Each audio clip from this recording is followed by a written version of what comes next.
The dangers of a 401k in a divorce. Yes, dividing a 401k in a divorce can be an absolute pain in the rear because the devil is in the detail of how those accounts get distributed. That if you take a 401k, you're going to get hit anytime you try to touch it with an early withdrawal penalty, and you're going to pay the income taxes once you withdraw it. So how do you make the split evenly so the parties each do equity, i.e. get 50% of the value? Well, in the state of Florida, it's something called a QDRO, Qualified Domestic Relations Order, that works with the plan administrator of the investment account that says, hey, look, we can divide this and put it in two new accounts with nobody getting hurt. Now, if the parties later want to go to withdraw it, then yeah, they get hit with the withdrawal penalties and the taxes. But what happens, and a lot of times what we have to clean up, is if a lawyer has drafted the QDRO, or the settlement agreement, where it's silent on that transfer. Let me give you an example. If your agreement says the wife shall get $300,000 of the husband's $600,000 in his 401k account, does that say that it's going to be divided by a QDRO? No. In that scenario, that is a flat sum dollar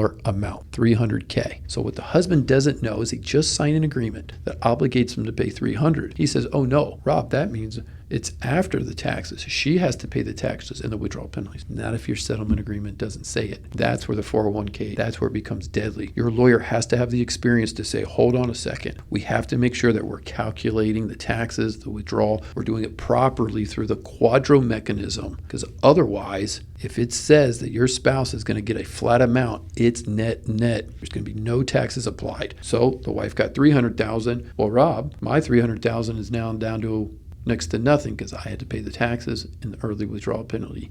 And that's what you're going to get hit with in court.